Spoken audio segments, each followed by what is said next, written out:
Good morning. 4 years ago today, coalition forces launched Operation Iraqi Freedom to remove Saddam Hussein from power.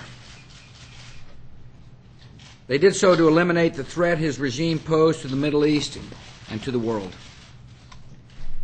Coalition forces carried out that mission with great courage and skill.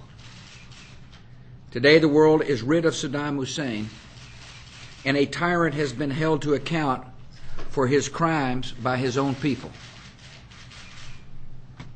Nearly 12 million Iraqis have voted in free elections under a democratic constitution that they wrote for themselves. And their democratic leaders are now working to build a free society that upholds the rule of law, that respects the rights of its people, that provides them security, and is an ally in the war on terror. At this point in the war, our most important mission is helping the Iraqis secure their capital. Until Baghdad's citizens feel secure in their own homes and neighborhoods, it will be difficult for Iraqis to make further progress toward political reconciliation or economic rebuilding, steps necessary for Iraq to build a democratic society. So with our help, Iraq's government is carrying out an aggressive plan to secure Baghdad. And we're continuing to train the Iraqi security forces so that they ultimately take full responsibility for the security of their own people. I've just received an update on the situation from Iraqi Prime Minister Maliki. My conversation with the Prime Minister followed a briefing earlier this morning that included Secretary Rice and Secretary Gates, along with General Petraeus and Ambassador Khalilzad, who participated by video conference from Iraq. Prime Minister Maliki and General Petraeus emphasized that the Baghdad security plan is still in its early stages, and success will take months, not days or weeks. Yet those on the ground are seeing some hopeful signs.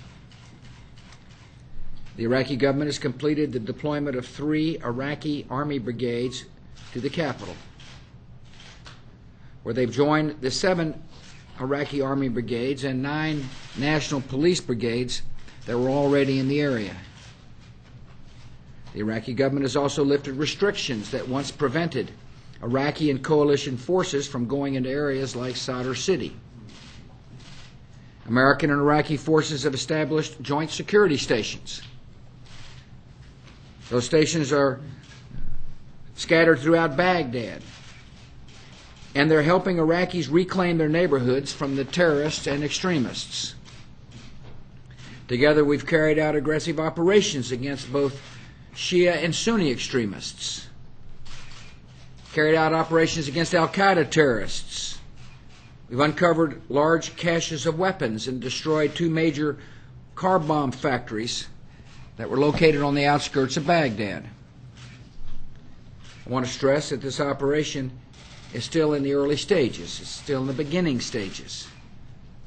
Fewer than half of the troop reinforcements we are sending have arrived in Baghdad. The new strategy will need more time to take effect. And there will be good days and there will be bad days ahead as the security plan unfolds. As we help the Iraqis secure their capital, their leaders are also beginning to meet the benchmarks they have laid out for political reconciliation. Last month, Iraq's Council of Ministers approved a law that would share oil revenues among Iraqi people. The Iraqi legislature passed a $41 billion budget that includes $10 billion for reconstruction and capital improvements.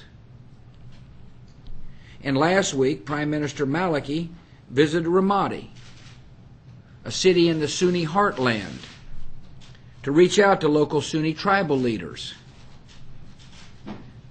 There has been good progress. There's a lot more work to be done, and Iraq's leaders must continue to work to meet the benchmarks they have set forward. As Iraqis work to keep their commitments, we have important commitments of our own. Members of Congress are now considering an emergency war spending bill. They have a responsibility to ensure that this bill provides the funds and the flexibility that our troops need to accomplish their mission. They have a responsibility to pass a clean bill that does not use funding for our troops as leverage to get special interest spending for their districts. And they have a responsibility to get this bill to my desk without strings and without delay. It can be tempting to look at the challenges in Iraq and conclude our best option is to pack up and go home. That may be satisfying in the short run, but I believe the consequences for American security would be devastating. If American forces were to step back from Baghdad before it is more secure, a contagion of violence could spill out across the entire country. In time, this violence could engulf the region. The terrorists could emerge from the chaos with a safe haven in Iraq to replace the one they had in Afghanistan, which they used to plan the attacks of September the 11th, 2001. For the safety of the American people, we cannot allow this to happen. Prevailing in Iraq is not going to be easy.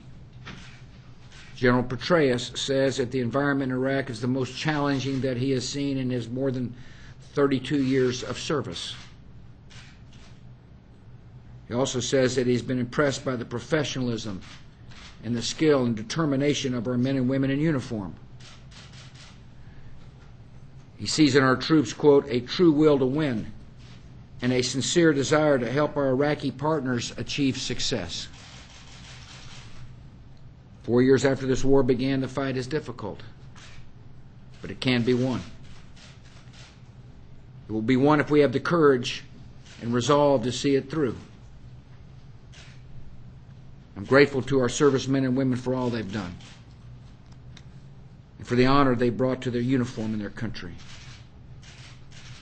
I'm grateful to our military families and for all the sacrifices they have made for our country.